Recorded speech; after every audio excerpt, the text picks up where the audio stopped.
She signed with a certainty that made half the table look up. Subscribe if you want more stories where quiet people force loud systems to answer for themselves. The chandelier threw fractured light across the marble and silverware, the murmur of conversation a low tide that shifted around the polished boots and silk collars, the air rich with roast and citrus and the faint chemical of expensive perfume. Emily Chen stood at table 12 with a tray balanced on her palm, a pencil tucked behind her ear, the apron at her waist smelling of warm coffee and lemon cleaner, a thin scar near her knuckle that caught the light when she reached. At 28, she carried credentials she rarely mentioned, degrees folded in her phone case like pressed flowers, and a thesis that once sat on the lap of a now powerful company. For 2 years, she had worn invisibility as armor, trading conference rooms and labs for back-of-house precision, until a single gesture from the woman across the table pulled a chapter of her life back into the present. Margaret Langford, an elderly woman with silver hair and a face like a map of fine rules, signed a phrase of thanks the way someone might lay a hand on a Bible. Emily answered in American Sign Language with a fluency that surprised even her. That small exchange felt like a tremor, enough to start a conversation that would expose contracts, metadata, and a merger built on someone else's work. How does a person who was erased from the record prove that the record is wrong? The room felt small when Victor Langford entered, though it took up half the skyline. The billionaire moved as if the space around him were a set piece, his suit catching the chandelier and folding it into his shoulders, the hum of his phone like an extra heartbeat. Emily felt the tray under her palm grow heavier, the porcelain clinking once before she smiled and walked away. She had a history with names like his, men whose reach had slipped like wet oil over the hands of inventors who did the hardest part of the work. Tonight was ordinary work until an ordinary smile and a private sign language tutorial became the thread that led back to something stolen. She could have kept quiet. She did not. Emily sipped burnt coffee in the staff room later that night, listening to Rosa Diaz, her coworker, chatter about tips and rent, the radio in the corner warbling soft news about market rumors and mergers. Outside, taxis sighed past, headlights throwing lines against the black glass. Her phone vibrated with a number she did not recognize. A text said the same name she had spent 3 years trying to hide from her own mouth. Inside that message was a link to a press release announcing a merger between Langford Holdings and a company that had once claimed her ideas. She stared at the glowing screen until the words blurred. The smell of lemon cleaner suddenly felt like a relic from a life that was not supposed to exist anymore. She had choices: run and stay invisible, or collect the dust of proof she had stored in old drives and textbooks and see if the world would listen. Her hands trembled, but not from fear only. This tremor had the shape of resolve. Her backstory was the kind that looked tidy on a resume and messy when told in kitchen shifts. She had been born to immigrants who taught her to count and to keep quiet to allow others to shine. A child who rebuilt radios on the bottom floor of a cramped apartment because the sound of a station was a miracle. At 16, she had been awarded a scholarship to a technical institute where she learned to speak in algorithms and patent language, where her professors called her relentless, and where she published early work on sensor arrays and power management. She met Daniel Park in a graduate seminar, and together they made prototypes that had the smell of solder and coffee and faith. After graduation, she joined a startup founded by a friend of a friend and signed what she thought were protection documents.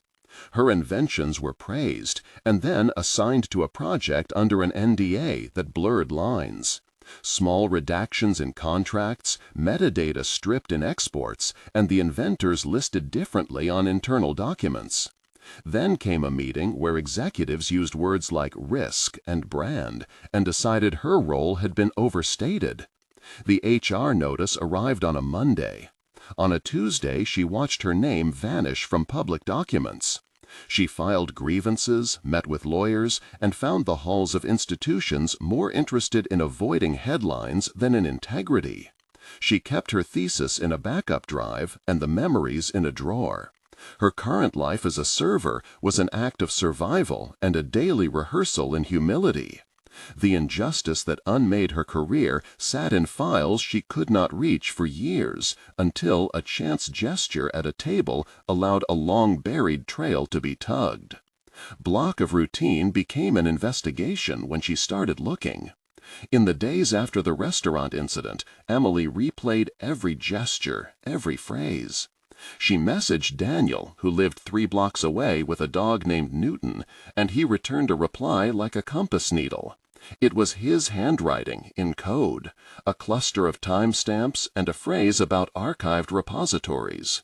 She opened an old external hard drive, fingers sticky with syrup, and found drafts technically dated before the internal documents the company had claimed. The files had been stripped of metadata in later versions, but the originals retained creation dates, checksum signatures, and comments in version history. The discovery felt like finding a ledger in a buried house, the smell of mildew and paper, and the tangible weight of truth. She scanned documents with a phone and uploaded files to a secure cloud. Contacting Dr. Elena Ruiz, a digital forensics consultant she had once met in a university seminar, who agreed to run a tidy Pareto analysis in exchange for coffee and a story she liked.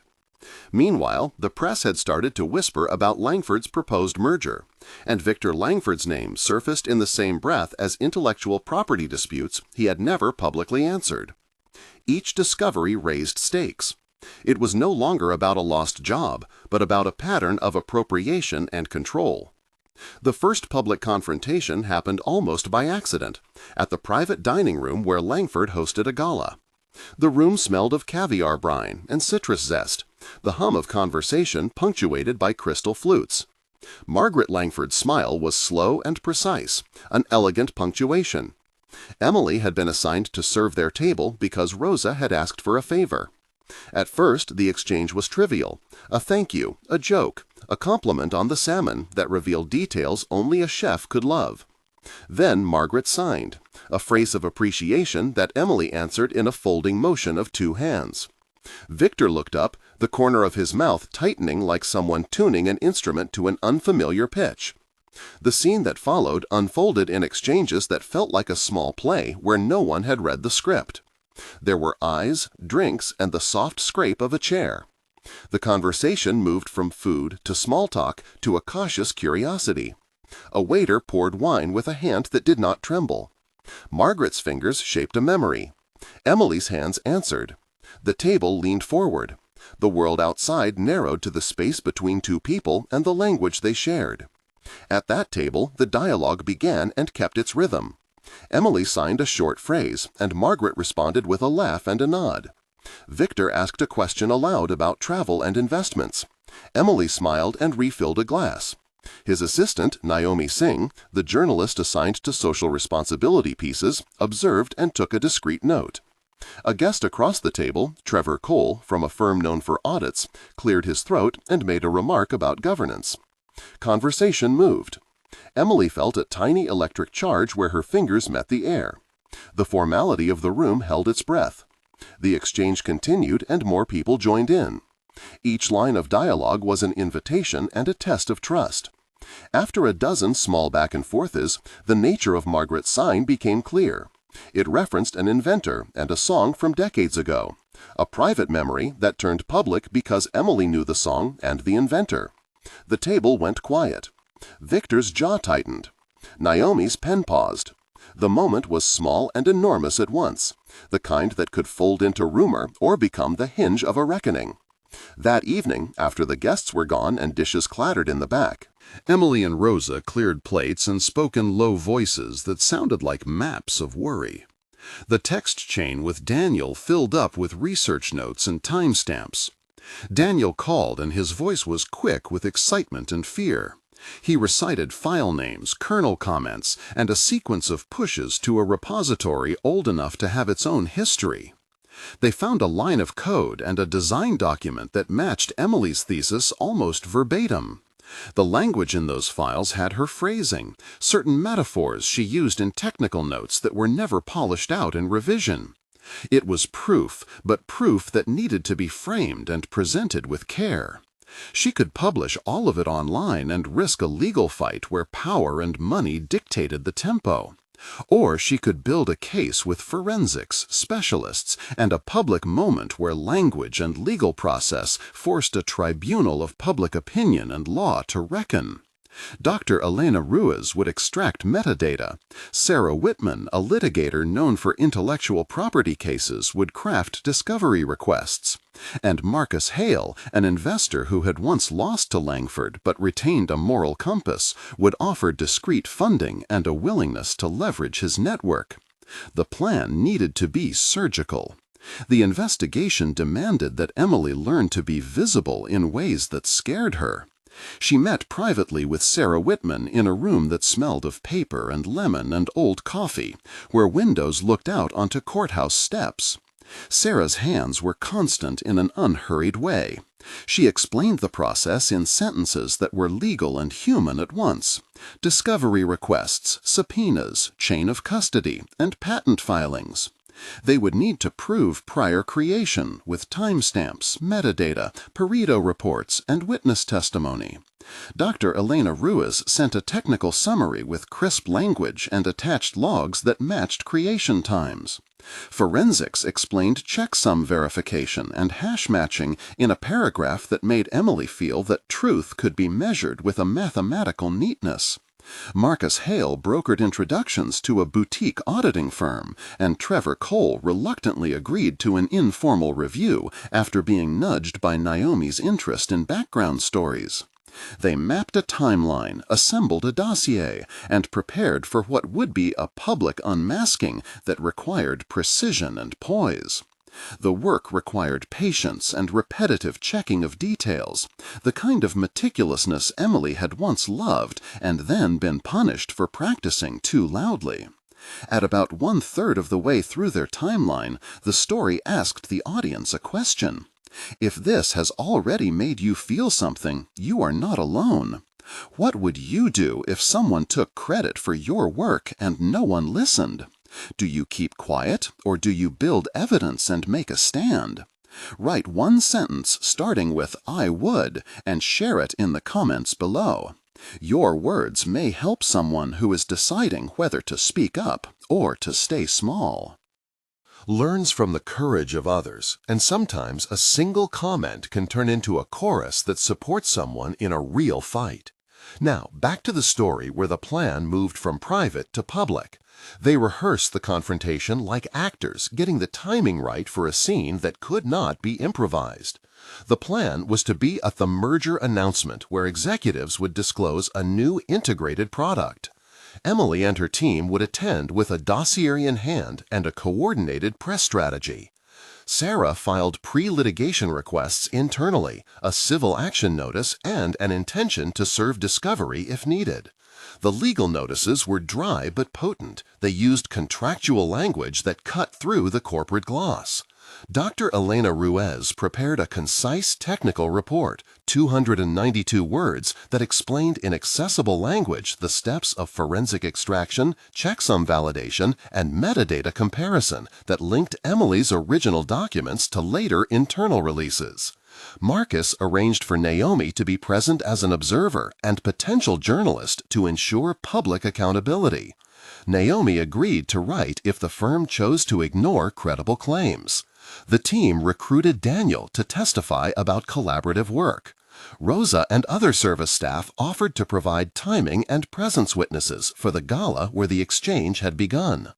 Each process was documented with chain of custody receipts and notarized logs, each signature a small nail in a larger construction. They did not rely on theatrics only. They relied on the quiet, precise mechanics that underpinned law and truth. As the merger day arrived, the trading floor was a chorus of screens and clacking keys, ticker tape a modern shroud. The announcement was scheduled in a glass conference room with rows of seats and a podium. Victor stood as if carved from the same polished stone as the building. Emily sat with Sarah and Marcus in the second row, her hands folded, a paper folder that smelled slightly of printer toner on her lap. The room smelled of recycled air and fear, and the lights were the color of calculation. When the press conference moved into product demonstrations, Emily felt time tilt. She rose and approached the podium with a calm that surprised her and a folder that was heavier than it looked. The microphones registered a small click and then a silence so absolute it felt like the moment before a storm. What followed was a sequence of exchanges the room would remember for years. The dialogue at the confrontation was long and structured and contained the kind of rhetorical pivots that made parties listen. Victor opened with a practiced line about innovation and stewardship. Emily presented a succinct account of authorship and then asked for a public audit. Sarah followed with a factual legal timeline and demanded a stay on certain product sales pending investigation. Marcus spoke about fiduciary responsibility and corporate ethics. Trevor Cole offered an independent voice about governance and requested formal audits. Naomi's pen moved visibly, and she asked a pointed question about prior art and inventors. Daniel spoke to collaboration and code history and handed over repository logs. Dr. Elena Ruiz summarized forensic findings in language accessible to the layperson and pointed to metadata signatures that matched Emily's originals. Victor responded with a denial and a call for calm. The room heard the sound of a company attempting to stitch an answer. Emily signed across the air with the rhythm of someone telling a truth that had been silenced. The exchanges increased until the public could see the seams in the company's narrative, and each answer from Langford Holdings strained under the weight of documented evidence. During the confrontation, several moments reached the level of high tension and demanded personal choices. In one moment, Emily remembered the meeting where her role had been minimized and a manager had said her contributions were not essential. The memory was sharp. It was the metallic taste of humiliation and the small conference room light that felt like a spotlight of accusation. She allowed the memory to surface and then used it to shape her voice. In another moment, Daniel was threatened with retaliatory legal maneuvers and nearly stepped back, but then chose to provide decrypted repository logs that demonstrated prior authorship. His hands trembled when he gave them, and he spoke in a voice both steady and raw. In a third high-tension moment, Victor's counsel attempted to file an injunction to gag witnesses, a legal move that would have smeared the process. Sarah argued in a courtroom-adjacent room for immediate provisional measures against suppression and won a narrow ruling that allowed testimony and evidence to be shared publicly. Each of these moments lasted the length of breath and resolve, and every time Emily felt the edge of running flash by and chose instead to anchor herself with the knowledge that the documents were solid and that witnesses mattered. The legal and technical explanations were precise and concise when required. The forensic explanation of metadata relied on terms that were both rigorous and accessible. The report clarified that metadata contains creation timestamps, hash signatures, and revision histories, which can be validated against archived copies and server logs. By comparing hash values and version histories, it is possible to demonstrate prior authorship and identify alterations that occurred after the original creation. Chain of custody documentation ensured that evidence submitted to the tribunal remained untampered, proving continuity from original files to the submitted forensic sample. Patent documents were reviewed, showing claims, descriptions, inventor attribution, and filing dates. Due diligence procedures were requested to audit claimed origin of product features. The litigation team filed a motion to preserve relevant servers and to require production of development repositories and meeting minutes.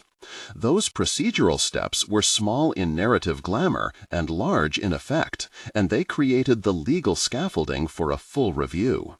Public reaction layered onto the technical work like weather onto geography. Naomi's article appeared with a headline that asked a blunt question about integrity and inventors.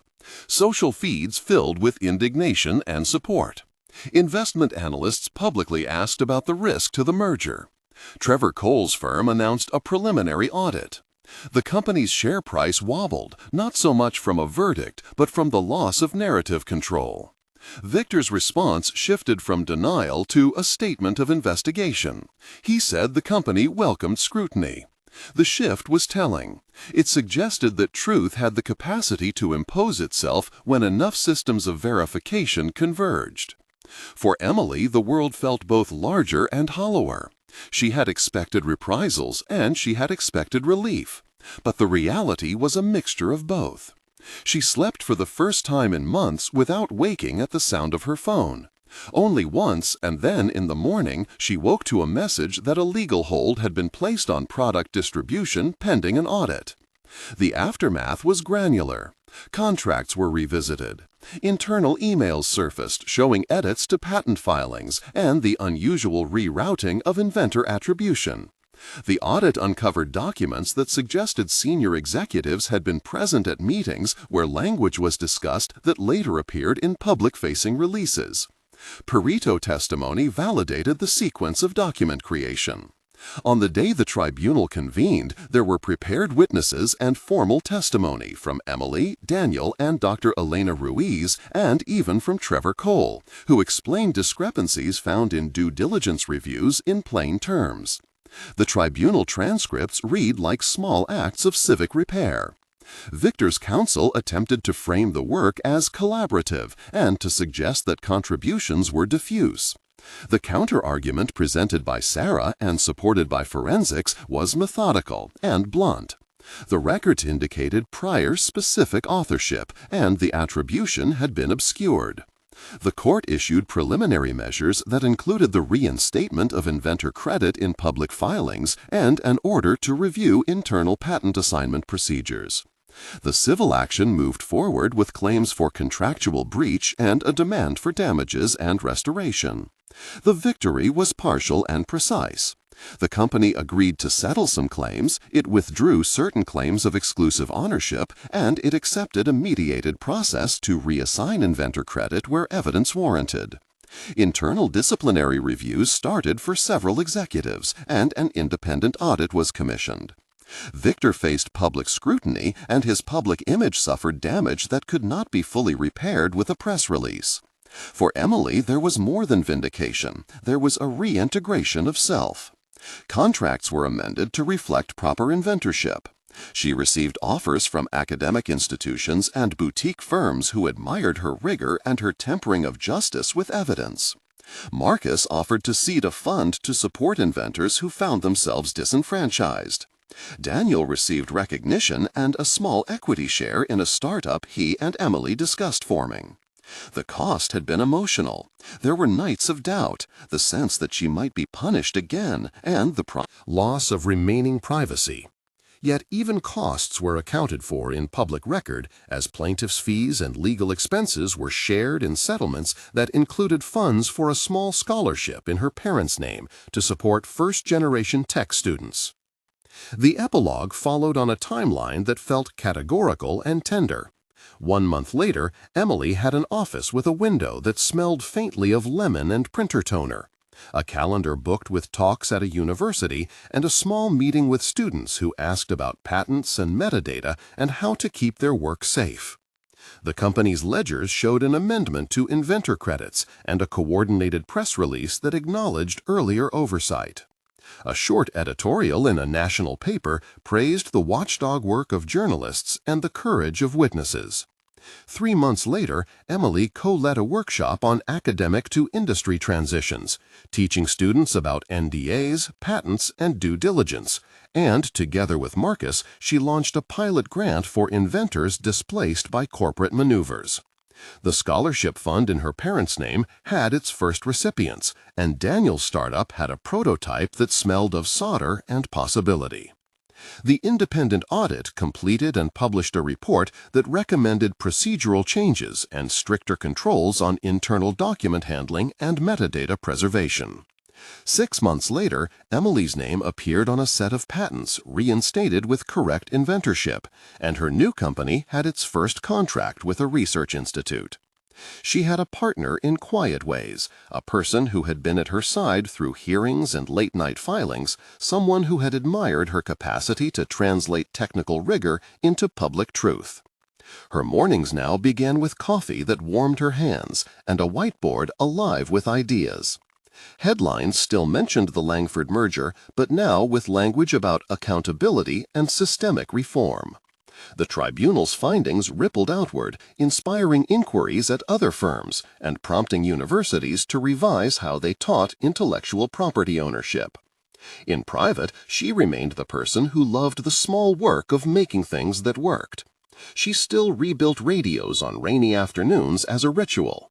Publicly, she became an advocate for clearer contract language and for stronger chain of custody practices in corporate research departments.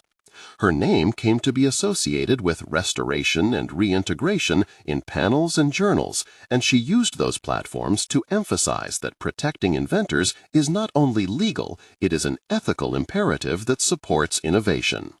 The case changed policies at a major auditing firm, which began to offer pro bono consultancy to startups in exchange for pro bono hours led by volunteers including Trevor and Dr. Elena.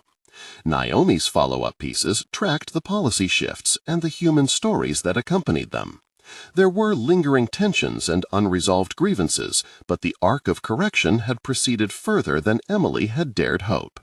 When she walked into a room now, she carried the comfortable weight of someone who had been visible and who had weathered the consequences.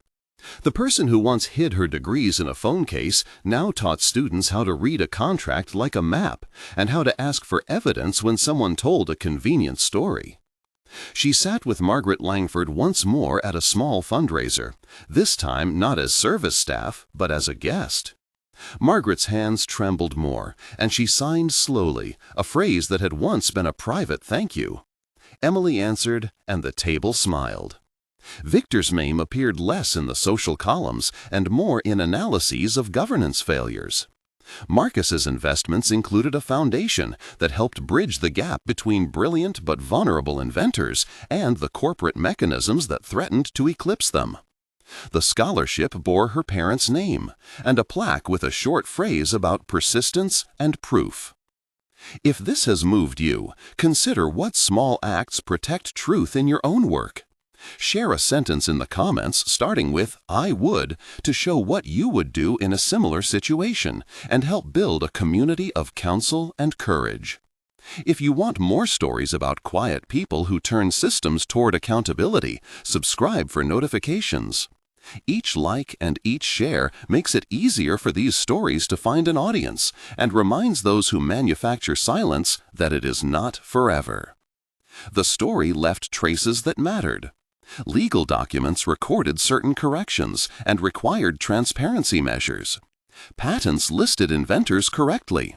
Audit firms revised protocols for metadata retention and recommended clear backup practices and immutable logging to prevent future erasures.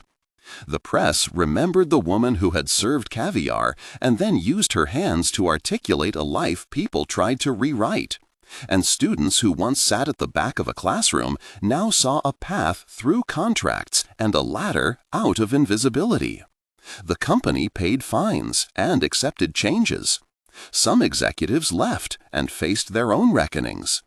The work of restoration was neither immediate nor total, but it was real, and it provided a pattern others could follow.